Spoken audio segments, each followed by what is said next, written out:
धाकड़ खबर बेखौफसुमा बेबाक अंदाज। धाकड़ खबर में आपका स्वागत है। मैं आपके साथ हूं अकरम रईस खान। पश्चिम उत्तर प्रदेश का वो इलाका जो गंगा और जमुना के बीच बसा हुआ है उसको गन्ना लैंड के नाम से भी जाना जाता है। हालांकि बहुत सारे लोग उसको जाट लैंड के नाम से भी जानते हैं, पर ये किसानों की बहुत बड़ी पृष्ठभूमि रही है। चौधरी चरण सिंह जो देश के प्रधानमंत्री बने वो इसी सरजमी से आते हैं। 1857 का स्वतंत्रता संग्राम भी इसी सरजमी से हुआ था, मेरठ में। आजकल यहाँ एक मामला गरमाया हुआ है। इसलिए गरमाया हुआ है क्योंकि किसानों का पैसा नहीं दे रही है और ना ही किसानों से गन्ना खरीद रही हैं। कुछ रिपोर्ट्स ऐसी आ रही हैं कि शुगर मिलें बंद हो गई हैं, खेतों में गन्ना खड़ा हुआ है। कुछ रिपोर्ट्स ऐसी आ रही हैं कि जो सरकार ने कहा था कि 14 दिनों में पैसा दिलवा देगी गन्ना किसानों का, वो पैसा नहीं दिलवा पा रही है। जमीनी हकीकत क्या है आपको पता है, लॉकडाउन है, जा तो सकते ही नहीं है ज्यादा कहीं। तो इसलिए स्काइप के जरिए हमारे साथ भारतीय किसान यूनियन के महामंत्री, जनरल सेक्रेटरी, जो भी आप कहें, राकेश टिकैत, बताने की जरूरत नहीं है, नाम ही काफी है उनका, वो जुड़ रहे हैं। उनसे सीधा सवाल मैं पूछना चाहता हूं, क्या मिलें बंद हो गई हैं? किसानों का गन्ना खेतों में खड़ा हुआ है सर? नहीं नहीं, मिल तो एक पर्टिकुलर टाइम पे बंद हो जाती है। और अभी 2 शुगर फैक्ट्री इस क्षेत्र में चल रही है, उन्हीं के क्षेत्र में गन्ना है।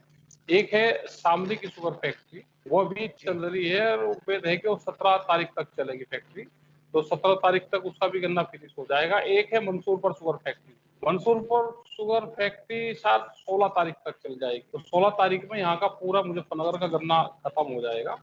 तो ये बिल्कुल पूर्ण रूप से लास्ट टाइम चल रहा है। अभी 2 दिन पहले खतौली शुगर फैक्ट्री बंद हुई और उसने करीब 1 लाख क्विंटल पर डे वो गन्ना क्रैश करती थी, तो पूरे क्षेत्र का उसने गन्ना खरीदा। तो कहीं पे भी अब यहाँ पर 4-5 दिन बाद में कहीं पे भी गन्ना नहीं रहेगा। पूरा उत्तर प्रदेश का गन्ना क्रैश होके ही फैक्ट्रियां बंद होगी। सर आप फोकस कर रहे हैं मुजफ्फरनगर पे और आपने 2 शुगर मिल का वहां पे जिक्र किया, एक मंसूरपुर का, दूसरा शामली का। लेकिन हमारे पास रिपोर्ट है कि गाजियाबाद के मोदी नगर की शुगर मिल तो काफी टाइम पहले बंद हो चुकी है। नहीं, बंद हुई होगी तो गन्ना नहीं रहा होगा, ऐसा नहीं कि गन्ना नहीं रहा। और वहां की कोई रिपोर्ट भी नहीं आई कि, क्योंकि गन्ना पूरा खत्म करने के बाद ही शुगर फैक्ट्रियां बंद होगी। कोई 1-2 की या 500-700 क्विंटल कहीं गन्ना इत्तेफाक से रह गया हो, नहीं तो इस तरह की कोई रिपोर्ट नहीं है कि शुगर फैक्ट्रियां बंद होगी हो। हमने ये कहा था कि अगर शुगर फैक्ट्रियां एक भी क्विंटल गन्ना छोड़ के बंद होती है तो डीएम के ऑफिस में गन्ना तुलेगा, और कहीं से रिपोर्ट होगी तो उसकी पूर्ण रूप से जानकारी लेंगे। यह पूरा एक प्रेशर संगठन का रहा है कि शुगर फैक्ट्रियां पूरा गन्ना लेके ही बंद हो। मतलब आपकी बातचीत से लग रहा है कि शुगर फैक्ट्रियों ने गन्ना खरीदा है, किसानों ने गन्ना दिया है। ये जो चर्चाएं चल रही हैं, जो खबरें आ रही हैं कि शुगर मिलें बंद हो गई हैं, गन्ना खेतों में खड़ा हुआ है, ये सब चीजें सीधे से नकार रहे हैं। हाँ, पूर्ण रूप से ऐसा नहीं है, कहीं नहीं हो सकता कि शुगर फैक्ट्री किसानों का गन्ना छोड़कर बंद हो जाए, ये नहीं हो। अब तो दूसरी बात पेमेंट की, पेमेंट की आ रही है सर, जिसमें कहा जा रहा है कि पेमेंट नहीं मिल पा रहा है किसानों को। उनका जो बकाया है पिछले साल का वो भी नहीं मिला और इस साल का और बकाया हो गया है। करीब करीब 20,000 करोड़ रुपए के आसपास अभी शुगर फैक्ट्री पर बकाया है। उसमें पूर्ण रूप से सारी शुगर फैक्ट्रियां पिछड़ रही है, खास करके Bajaj sugar mill, Modi sugar mill और इस तरह की कुछ और भी ग्रुप हैं जो पैसा किसान का नहीं देती। राणा का ग्रुप है, ये है। कुछ फैक्ट्रियां के टाइमली पैसा दे देती है, लेकिन बहुत फैक्ट्री अभी 20,000 करोड़ रुपए भी इस कोरोना वायरस में, जिस तरह की एक घातक बीमारी चली हुई है, तो 20,000 करोड़ रुपया बहुत होता है गन्ना किसान का, और रुपया हुआ है। और ये हर साल का सिस्टम है। बहुत सी, जैसे सिंबावली शुगर फैक्ट्री है, उसने पिछले साल का भी कुछ पैसा उसका रह रहा है। तो बहुत फैक्ट्री ऐसी है कि पिछले साल का भी भुगतान उस पर रह रहा है। और जो एक गवर्नमेंट का एक जो नॉर्म्स है कि हम 14 दिन में भुगतान करेंगे, 14 दिन पे कोई फैक्ट्रियां भुगतान नहीं कर रही। उनको इंटरेस्ट देना चाहिए, वो इंटरेस्ट भी नहीं देती। यहाँ पे मोदी नगर में एक बड़ा आंदोलन यहाँ पे चला, जो इंटरेस्ट का, जो ब्याज का था। तो ये सारी चीजें हैं, सरकारों पे पूरा प्रेशर रहता है, लेकिन नहीं शुगर फैक्ट्रियां करती, तो हमारे आंदोलन उनके खिलाफ जारी रहते हैं। तो फिर वो डिजिटल पेमेंट वाली जो बात की जाती है, जब किसान को 14 दिन के बाद पैसा मिलता ही नहीं है, 14 दिन के अंदर पैसा मिलता ही नहीं है, बाद में ब्याज नहीं मिलता है, तो फिर वो जो हल्ला मचाती है सरकार के डिजिटल पेमेंट करा रहे हैं हम किसानों को, फिर वो किस काम का? नहीं, कोई नहीं करा रहा डिजिटल पेमेंट की। तो बात हमने शुरू करी है कि आप हमारा जो प्रधानमंत्री का पायलट प्रोजेक्ट है डिजिटल कैंपियन, आप उसके तहत उन किसानों को भी जोड़ लो जिनकी फसलों का रेट भारत सरकार तय करती है। जो एमएसपी की फसलें हैं, आप उन किसानों को भी डिजिटल इंडिया कैंपियन का हिस्सा बनाओ। खास करके जैसे गन्ना किसान है, आप गन्ना किसान जैसे ही गन्ना अपना तोलने जाएगा शुगर फैक्ट्री में, उसका वेट, वैरायटी और रेट, ये 3 चीज है। जब उसका ये क्लियर हो जाए और वो गन्ना शुगर फैक्ट्री के अंदर चल जाए, तो उसका पेमेंट ऑनलाइन ट्रांसफर उसके अकाउंट में हो जाना चाहिए। ये हमने सरकारों को कहा। हम 14 दिन का क्यों वो करें? कोई भी हम बाजार में चीज लेने जाते हैं तो हम कैश खरीदते हैं, हमने पैसे दिए, उसने वो ले लिया, तो तुरंत का आदान प्रदान है। या वो कार्ड से कटता है, हम डीजल ले लिया तो तुरंत कार्ड से कटता है, तो हमें को भी उसका हिस्सा बन जाना चाहिए। हम भी एक आंकड़े को थोड़ा सही करके बताइए, क्योंकि हमारे पास आंकड़ा जो है वो है 36,000 करोड़ रुपए का गन्ना हर साल खरीदा जाता है, 20,000 करोड़ बकाया है। आप 2-3 शुगर मिल का सिर्फ नाम गिना रहे हैं, तो क्या सारा बकाया 2-3 शुगर मिल पे 20,000 करोड़ का? नहीं, 20 और शुगर फैक्ट्री पे भी है। मैं उन फैक्ट्रियों का नाम बताया कि जिन पे ज्यादा बकाया है, जिन्होंने इस साल का दिया ही नहीं। एक तो ग्रुप है भाई, 16 फैक्ट्री तो बजाज वाले की है, तो इसने तो इस साल का 1-2 दिन का ही पैसा दिया होगा, तो पूरा का पूरा तो इस पे बकाया है जी। ये आपकी मोदी नगर वाली होगी, और बहुत फैक्ट्रियां है। तो कुछ फैक्ट्रियों ने 40-45% भुगतान करा है, और जो आपके गन्ना करीब आया होगा वो करीब 40 करोड़ रुपए से भी ज्यादा का गन्ना होगा। कुछ लोग कह रहे हैं कि किसानों ने गन्ना ज्यादा बो दिया है, सरकार के लोगों की तरफ से, पार्टी के लोगों की तरफ से, ऐसा कुछ कहा जा रहा है। मतलब गन्ना भी कोई ज्यादा या कोई चीज ज्यादा होती है? देश को तो खुशी होनी चाहिए, या हमारे प्रदेश को खुशी होनी चाहिए कि हमने इतना, किसान ने प्रोडक्शन करा, उसको प्रोत्साहन देना चाहिए। मतलब किसान की गलती है अगर किसान ने इस हालात में भी अन्न पैदा करके दिया, तो किसान की गलती है, किसान ने ज्यादा उपजा दिया। मतलब देश को और प्रदेश को तो गर्व होना चाहिए कि हमारे किसानों ने देश को भूख से मरने नहीं दिया। भाई जो इंडस्ट्री थी दूसरी तरह की, वो 2 महीने नहीं झेल पाई, लेकिन किसान ने इस हालात में भी जिंदा रखा देश को।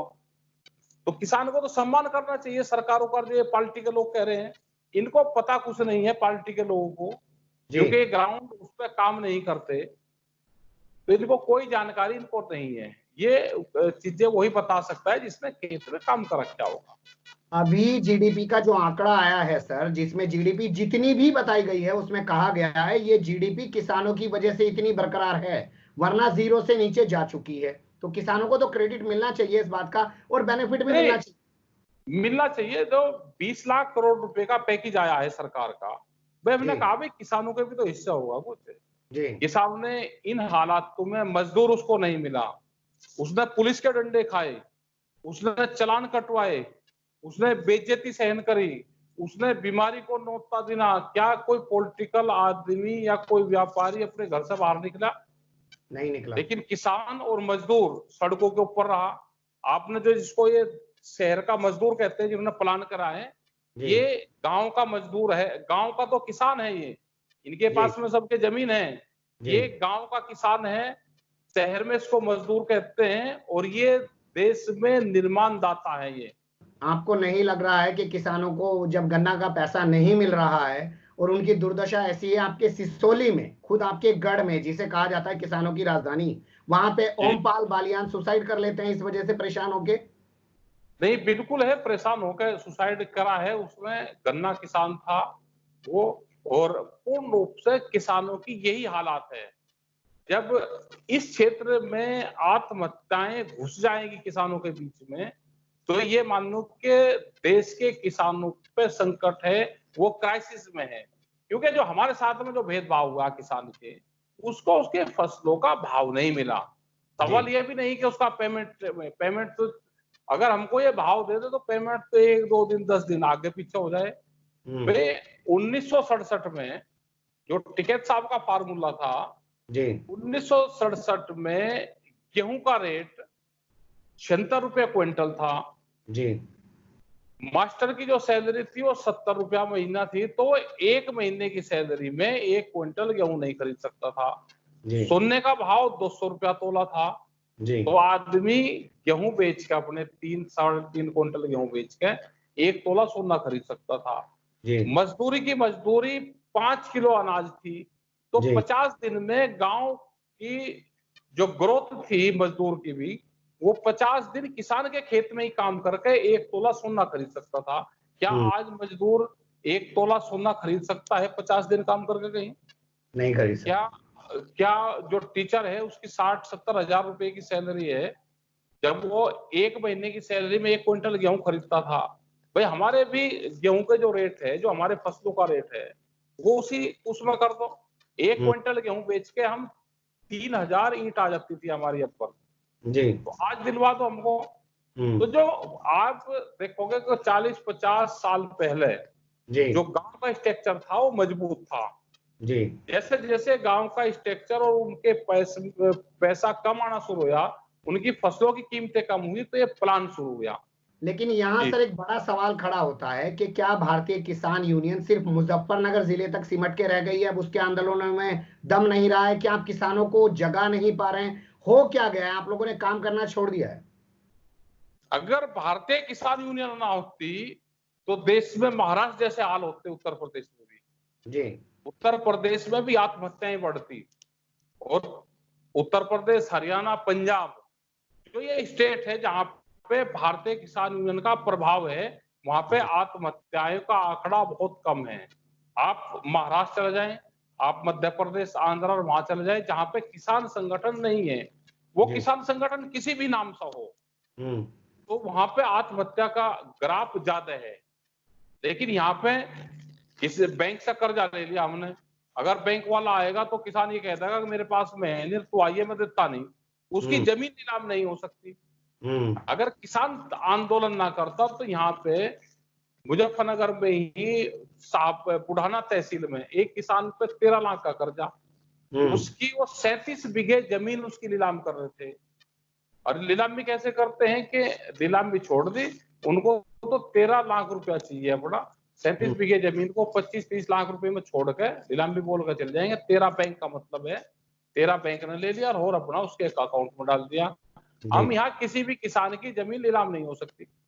और उसी किसान का ये हुआ कि उसको पिछले साल 2019 में उसको जनवरी में उसकी जमीन नीलाम भी होनी थी, उसने गेहूं की फसल बो रखी थी, हमने कहा कि मैं तुम्हारे पैसे दे दूंगा, ठीक है। और उसका 15 लाख का पॉपुलर खड़ा था, उसको हमने टाइम दिलवाया प्रेशर से, वैसे नहीं दे रहे थे, और जैसे उसको टाइम दिलवाया उसने अप्रैल में ही गेहूं की कटिंग करके पॉपुलर काट लिए। 15 लाख के उसके पॉपुलर बिक गए और 8 लाख में बैंक से सेटलमेंट हो गया, उसकी जमीन भी बची, उसकी गेहूं की फसल भी बची। तो ये जो सेटलमेंट वाली वो है, और हमने एक नई पॉलिसी की हमने सरकार से बात करी कि अगर किसी की भी किसान की जमीन नीलाम होगी तो जो उसका सर्किल रेट है, आप उतनी ही कीमत की जमीन उसकी बेच सकते हो। ये आपका सुझाव काफी अच्छा है, लेकिन मैं आना चाहता हूँ एक बार ओमपाल बालियान को लेकर। कुछ ऐसी मांग उठी थी कि ओमपाल बालियान के मामले में आत्महत्या के लिए उकसाने का केस दर्ज होना चाहिए, क्या उसमें कुछ हो पाया? नहीं, उनके परिवार का एक जो समझौता होता है, फैमिली सेटलमेंट जो होता है, वो एक समझौता वहां पे हुआ प्रशासन और उनके बीच में। क्योंकि अगर आत्महत्या का केस भी रजिस्टर्ड हो जाए और वो कोर्ट में भी चले, उनके परिवार की स्थिति ये नहीं कि वो कोर्ट में केस चला ले, उसके लिए बहुत सबूत चाहिए। जिस सबूतों में पूर्ण रूप से शुगर फैक्ट्री मजबूत है अपने कागजों में, उसमें वो पहले ही उसमें हार जाता।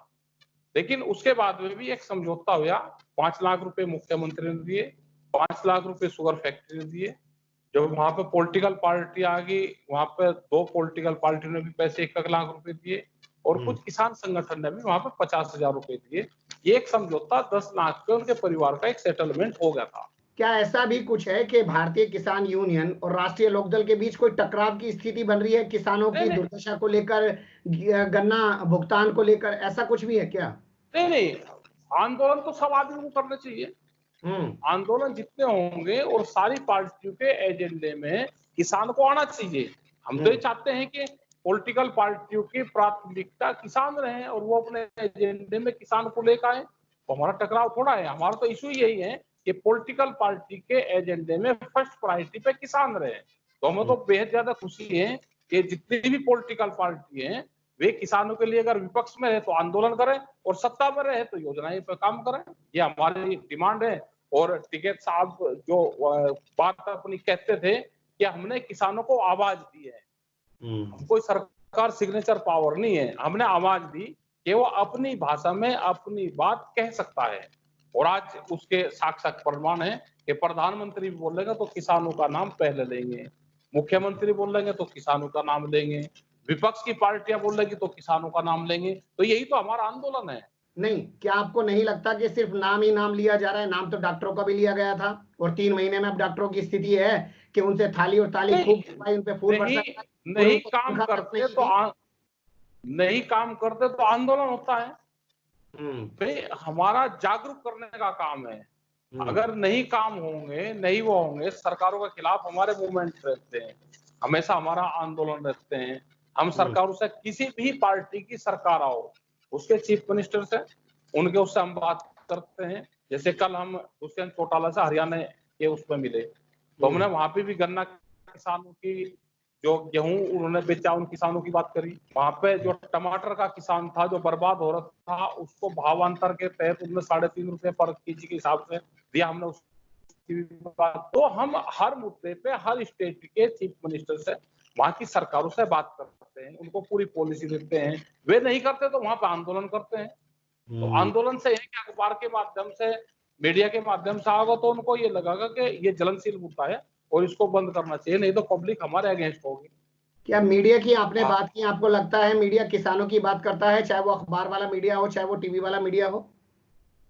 अगर कोई मूवमेंट करता है तो अखबार उसको उठाएगा, मीडिया उसको उठाएगी। अगर हम मूवमेंट ही नहीं करेंगे तो अखबार कैसे लिखेगा? अखबारों में लिखने के लिए हमको मूवमेंट करना पड़ेगा। मूवमेंट क्या है कि मूवमेंट जिस तरह का मूवमेंट होगा उसी तरह का अखबार लिखेगा। हम ये चाहते हैं कि अखबार तो हमारी बड़ी खबर लिखकर हमको जेल जाना ना पड़े, तो कैसे लिख सका? आंदोलन के तरीके क्या होंगे मीडिया उसी पे लिखता है। आप क्या चाहते हो, ये नहीं कि आपके चाहने से आप भी किसान लीडर बन गए और घर में गए बैठ और अगर उसमें दे दिए कि जी मेरी खबर छप जाए, उससे नहीं खबर छप गई। आप सड़क पे क्या कर रहे हो? मतलब आपने सोचा क्या था?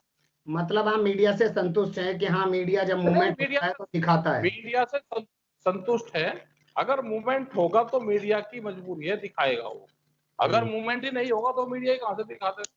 चलिए बहुत शुक्रिया, बहुत शुक्रिया सर, आपने बहुत सारी चीजों पर प्रकाश डाला और बहुत अच्छे से प्रकाश डाला। राजनीति की भी बात की, मीडिया की भी बात की, किसानों की हालत की बात की और सरकार की पॉलिसी की भी बात की और भारतीय किसान यूनियन के मूवमेंट की भी बात की। बहुत शुक्रिया हमारे साथ जुड़ने के लिए, धन्यवाद।